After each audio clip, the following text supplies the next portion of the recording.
Start recording. Okay, hello again. It's Rodney Yutt behind the camera. This is Victor Lima, just like the city in Peru. Victor Lima is a cabinet maker extraordinaire, works for Art Construction Inc. These are our materials. Victor, want to show us our cut list? We got a cut list here that RDU made up. Looks like that. If you can see that, it's kind of dark, but I bet it'll be better as we that's better. There's our cut list.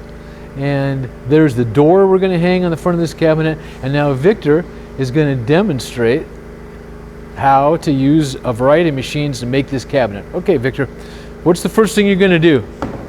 Well, looking for the cutting list. We're going to start to cut the pieces that we need. And for what we have, we're going to cut a piece 12 by 12, which is our bottom part. Okay, so he's gonna do that cut list with the pieces that we picked out, and he's gonna cut them on the Strebig. Like I said, this is the Swiss watch of panel saws. Oh, God, just about fucking lost it. Oops, okay, the Swiss watch of panel saws, and here we are. Victor setting up.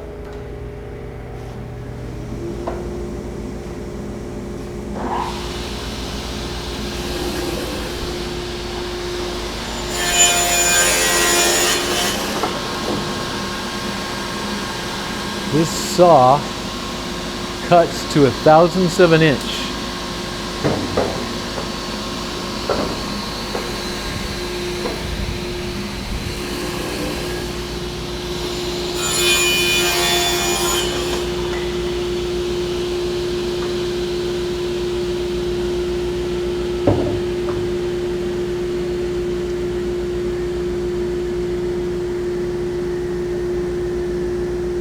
Cut out the bottom, he did.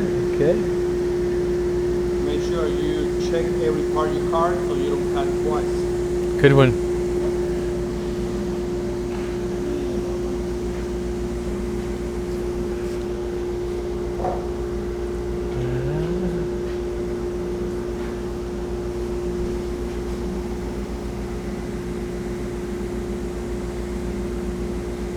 We're going to cut our sides.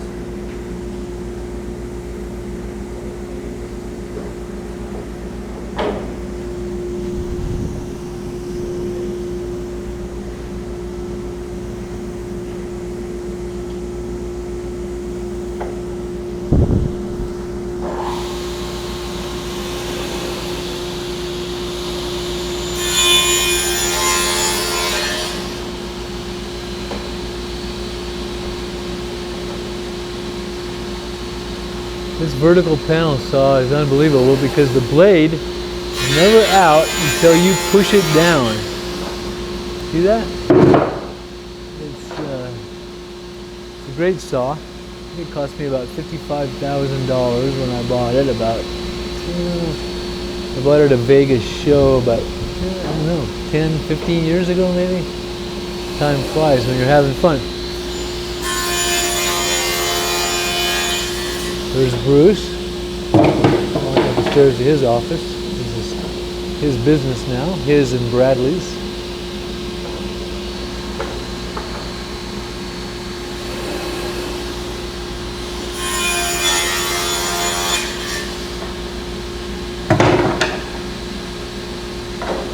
Two sides and a bottom? Two sides. So we got the two pieces for our side. Big ones over here. Okay.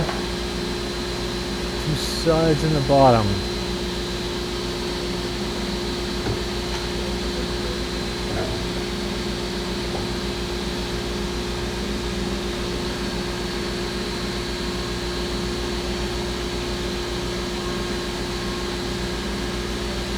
We get a rip out of that, right? Yes. Is that the 3-inch rip? Huh? Is that the 3-inch rip? That's a 4 inches. We need two pieces, 4 inches, 4 by 12. No, I think that's a, no, you want to get a 3-inch rip. So we got your 12 by 12 out of that. Yes. Now you just need one 3-inch rip. by the whole length of it, and we'll get our 220s out of it. And then this one you need to get a same 3-incher out of. So you also need a 3-inch rip out of this, and then 2 4-inch rips out of that, and then you're golden.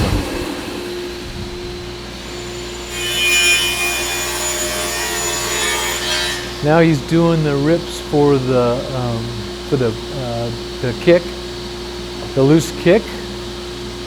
We use loose kicks versus integral kicks, which I'll be happy to tell you about, which you'll hear about. You'll hear about the difference between loose kicks and integral kicks. So wait, here's my microphone right here. Loose kicks and integral kicks. You got it? Okay, good. And I will be telling you the difference on that.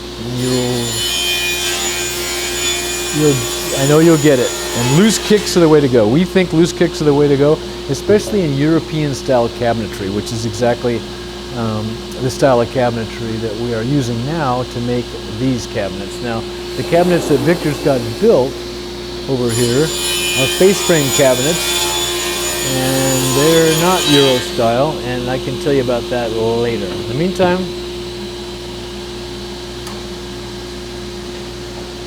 there's our 3-inch rips.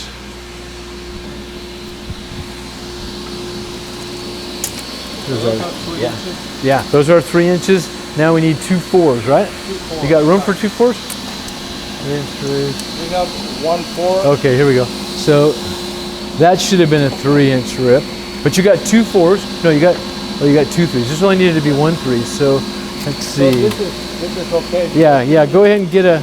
This is 23. Yeah, and then your 4s, you need 12. Shit, 12s. Yeah, just get a couple of 4-inch rips, and we should be able to figure it out. Typically, I'll show you a cut list, a typical cut list. I'll go grab it.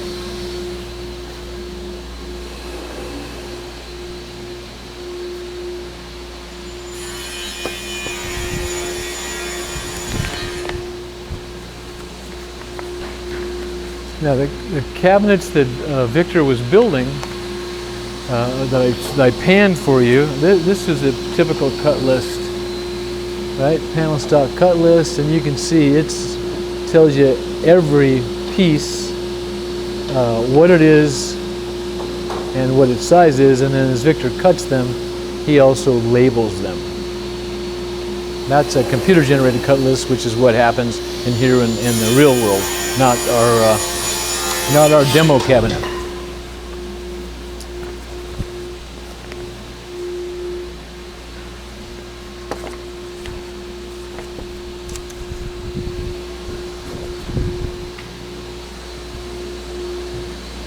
Okay, do we have enough? We got 2 4s, and we need. So I can cut it to 13 and a half. Yeah, those will do the 2 13.5s, right? Yes. And then we just need 2 12s. It should come out of that, right? If you rip that into 4s, that's over 24, right? Yes. Okay.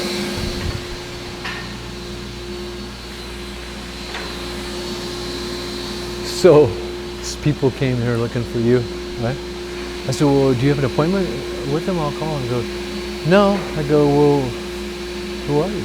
So we're the Bettis Business Bureau. I go, oh, okay, bye. They're a business bureau? They just want to sign you up.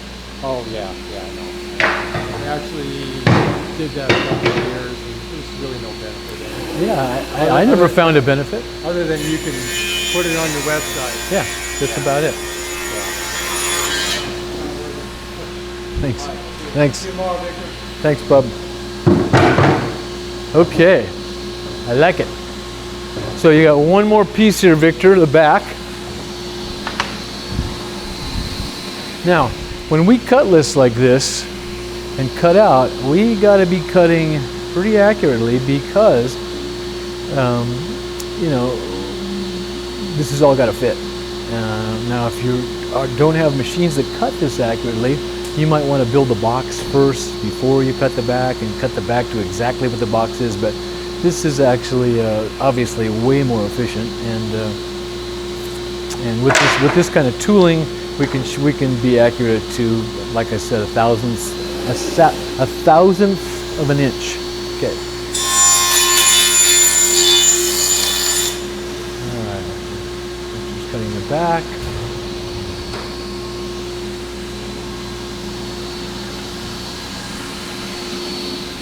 You also notice Victor doesn't use a tape measure. He doesn't use a tape measure at all. What he uses is this built-in tape right there. That tells him that the machine is calibrated so that tape works, just like our saw in the shop that has a Biesmeyer fence. So there's nothing you need to throw a tape on.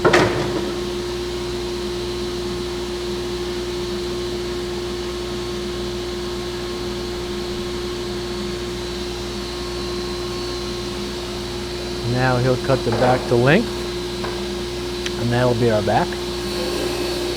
Now in European style cabinetry, the boxes or casework are made out of plywood. We generally use pre-fin plywood. What Victor's cut there, you can see the sheen on it. That's a pre-finished plywood in that 1/4-inch piece. The rest of the pieces, which we would normally use as pre-fin plywood, except for the spreaders, which don't really show, we're using an unfinished birch plywood because we're doing this as a demo and I couldn't find any scraps of pre-fin, which is a lot more expensive. Not a lot more, but it's more expensive. So now that our cut list is cut and all our pieces are cut to size and cut to length too, right? No. No, that's right. We got to cut the spreaders to length. Okay. Yes. But we're going to go ahead and band them long, right? Band them. Yeah. So we're going to band them, so because in European style cabinetry, besides cutting square and really well in a good panel saw so you don't get blowout, the next step is to edge band. You edge band and then line bore? After the bending, we can go to the boring machine. Perfecto. Okay, now we are going to band with an automatic edge bander, which is an unbelievable tool. What it does is it takes this board, which has got a bare plywood edge,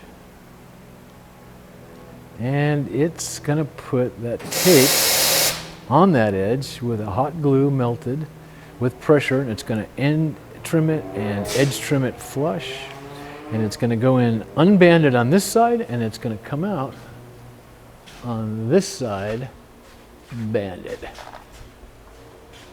And you'll see that in a minute. So have you identified the sides you're going to band? Yes, and we have to wait because our temperature is not at the point. Okay. So the machine is telling me that we need to wait for a little bit. Okay. Temp not reach it, so. Okay, temp not read. So it went down a bunch. Huh? Yes, yes. Wow, it was up at 199. Yes, because I think automatically if it's not using, it just goes into a mode which Yeah. saves energy, I bet. Yeah. yes. Yeah, And it doesn't take too long, as you can see. Yeah, it's climbing right now. It's climbing so fast. God, it's so much nicer machine. Yes. You know, I bought that other one. I swear it had to be 25 years ago. Bruce thinks it was 20 years ago. And you know what? I think that one should be keep going and going, but for lack of maintenance. That's what I think. And the machine is good maintenance. And you're probably right, because Bruce is the only one that knew anything about that machine, and and he's busy doing other stuff, so he would only be down here to fix it.